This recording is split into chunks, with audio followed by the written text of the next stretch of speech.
সবাইকে সালাম আদাব জানিয়ে আমি ব্যারিস্টার তাসলিম আহমেদ খান আজকের ভিডিও শুরু করছি। আমি বাংলাদেশ সুপ্রিম কোর্টে একজন অ্যাডভোকেট হিসেবে প্র্যাকটিস করি। আজকের ভিডিওতে আমি কথা বলবো বাংলাদেশে যখন কোনো মানুষ মারা যায় তখন তার ব্যাংকে রেখে যাওয়া টাকাগুলো কে পাবে।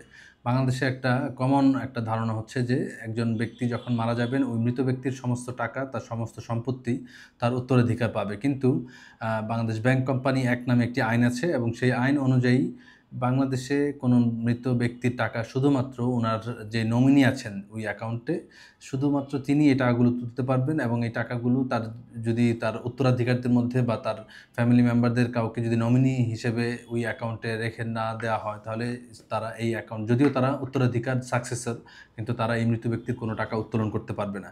এবং এই আইনটিকে চ্যালেঞ্জ করে একটি হাইকোর্ট ডিভিশনে একটা মামলা করা হয়েছিল এবং হাইকোর্টের সেই ডিভিশন বেঞ্চ থেকে যে রায় দেওয়া হয়েছিল সেই রায়টা হচ্ছে এরকম যে যিনি নমিনি তিনি যদি তার উত্তরাধিকার না হয়, ওই মৃত ব্যক্তির ফ্যামিলি মেম্বার বা উত্তরাধিকার না হয় তাহলে তিনি ওই টাকার মালিক হবে না। তিনি একজন ট্রাস্টি হিসেবে এই টাকাগুলো তার বেনিফিশিয়ারি অর্থাৎ তার যে সাকসেসর আছে তার জন্য এই টাকাগুলো উনি একজন ট্রাস্টি হিসেবে ধরে রাখবেন।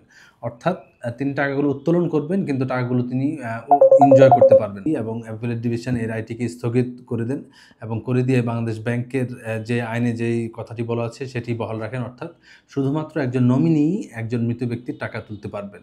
তিনি যদি সাকসেসর হন অর্থাৎ মৃত ব্যক্তির উত্তরাধিকার হন বা না হন এটা কোনো বিষয় না এখানে।